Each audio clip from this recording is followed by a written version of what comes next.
અમદાવાદને સીડબ્લ્યુજીની યજમાની મળતા ખેલાડીઓમાં ઉત્સાહ છે। ખેલ મહાકુંભની કબડ્ડીની મહિલા ખેલાડીઓએ વ્યક્ત કરી છે ખુશી। ખેલ મહાકુંભ અંતર્ગત કબડ્ડીની સ્પર્ધા યોજાઈ હતી, ત્યારે મહિલા ખેલાડીઓની ટીવી 13 સાથે ખાસ વાતચીત સામે આવી। કોમનવેલ્થ ગેમ્સમાં કબડ્ડીનો સમાવેશ થાય તેવી આશા વ્યક્ત કરી।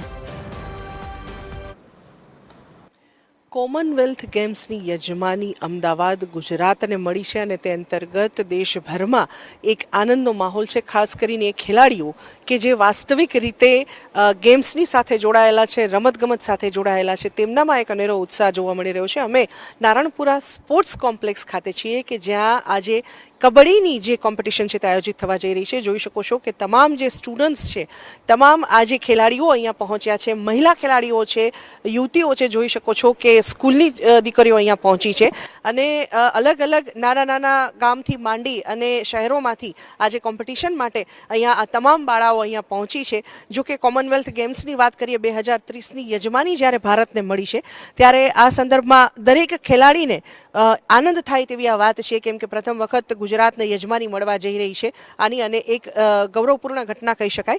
આ સંદર્ભે જ આ ખેલાડીઓ સાથે આપણે વાત કરીશું। શું નામ છે તમારું અને ક્યાંથી આવો છો? મારું નામ સાક્ષીબેન રાજેશભાઈ બેલદાર છે। અમે પાલડી પ્રાથમિક શાળામાંથી આવ્યા છીએ। અચ્છા, તમે આજે અહીંયા પહોંચ્યા છો, કોમનવેલ્થ ગેમ્સની યજમાની અમદાવાદને ગુજરાતને મળી છે, કેવો આનંદ છે? બહુ જ આનંદ છે, કેમ કે 2030 કોમનવેલ્થ ગેમમાં અમદાવાદમાં રજૂઆશે, તેથી અમને બહુ જ આનંદ છે। બહુ આનંદ થઈ રહ્યો છે, બાળકીઓ કહી રહી છે। વધુ એક પાર્ટિસિપન્ટ સાથે આપણે વાત કરીશું। આજે તમે અહીંયા કબડ્ડીની ગેમ રમવા માટે પહોંચ્યા છો, શું કહેશો કોમનવેલ્થના સંદર્ભમાં? કોમનવેલ્થ સારું કહેવાય કે અમદાવાદમાં આયોજન થવાનું છે જે 2030માં, એ અમારા માટે બહુ જ મીન્સ કે ગૌરવની વાત છે અને અમે અહીંયા અમારે આજે ચાન્સ મળ્યો રમવાનો, તો એ તો બહુ સારું જ કહેવાય અમારા માટે। કોચ પણ અહીંયા પહોંચ્યા છે, આપણે તેમની સાથે વાત કરીશું। સર, કોમનવેલ્થ ગેમ્સની જો વાત કરીએ તો લગભગ કબડ્ડી હજુ સુધી કોમનવેલ્થ ગેમ્સમાં સમાવિષ્ટ થઈ નથી, કયા એવા કારણો અને શું આશા રાખો છો?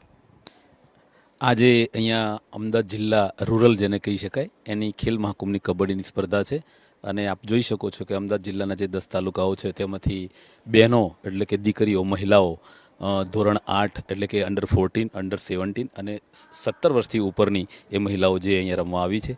ખાસ આપણા માટે એક આનંદની વાત તો એ છે કે કોમનવેલ્થ જેને કહી શકાય એની યજમાની ભારત દેશને મળી છે અને એમાંય પણ આપણે ગુજરાતને અને અમદાવાદ જેવા શહેરને મળી હોય તો માનનીય એવા ગુજરાતના યશસ્વી અને પનોતા પુત્ર ભારત દેશના વડાપ્રધાન છે અને જ્યારે એ એમના નેજા હેઠળ આ થવાનું છે ત્યારે કોમનવેલ્થમાં જો એક કબડ્ડી દેશી રમત છે અને જો એ આપણને એનો ઉમેરો અંદર થાય તો એવી આપણે આશા રાખીએ છીએ કે અનેરો ઉત્સાહ અને આનંદ એ આપણે મળી રહેશે આપણને। બસ મારી આ જ અભ્યર્થના। તો આ હતા કબડ્ડીના ખેલાડીઓ અને તેમના કોચ, જેમનું કહેવું છે કે એક દેશી રમત તરીકે કબડ્ડી સદીઓથી પ્રચલિત છે ભારતમાં, અને ખાસ કરીને હવે જ્યારે કોમનવેલ્થની યજમાની ભારતને મળી છે ત્યારે ખાસ કરીને 2030ના કોમનવેલ્થમાં હવે કબડ્ડીનો પણ સમાવેશ કરવામાં આવે તેવી આશા પણ આનંદની સાથે સાથે તેમણે વ્યક્ત કરી છે। કેમેરામેન પ્રમોદ સોલંકી સાથે સોનલ અડકર, TV 13।